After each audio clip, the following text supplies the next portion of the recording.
.03, .006, .007 এই তিনটা সংখ্যাকে গুণ করলে ফলাফল কত হবে?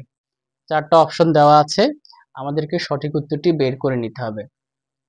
প্রিয় শিক্ষার্থী, এইরকম দশমিক টাইপের গুণের ক্ষেত্রে আমাদেরকে সর্বপ্রথম যে কাজটা করতে হয়, শেষে যে সংখ্যাগুলো রয়েছে এই সংখ্যাগুলো আমাদেরকে প্রথম গুণ করে নিতে হবে।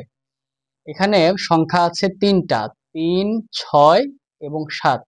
এই তিনটা সংখ্যাকে গুণ করলে আমরা পাচ্ছি 6 7 42, 3 42 126।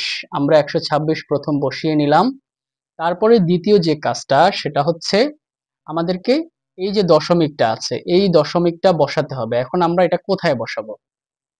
এই দশমিকটা বসাতে হবে আমাদেরকে টোটাল এখানে যতগুলো ডিজিট আছে ততগুলো ডিজিটের আগে আমাদের দশমিক বসাতে হয়।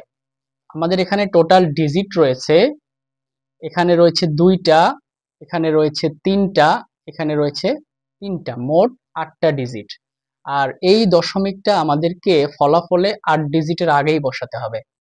যেহেতু আমরা এখানে গুণ করে পেয়েছি মাত্র 3টা ডিজিট, তাহলে বাকি 5টা ডিজিটের জন্য আমাদেরকে 126-এর আগে 5টা শূন্য বসিয়ে দিতে হবে।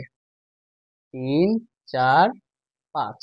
তাহলে আমাদের 8 ডিজিট হলো কিনা? 1 2 3 4 5 6 7 8, এই 8টা ডিজিট আমরা পেয়ে গেলাম।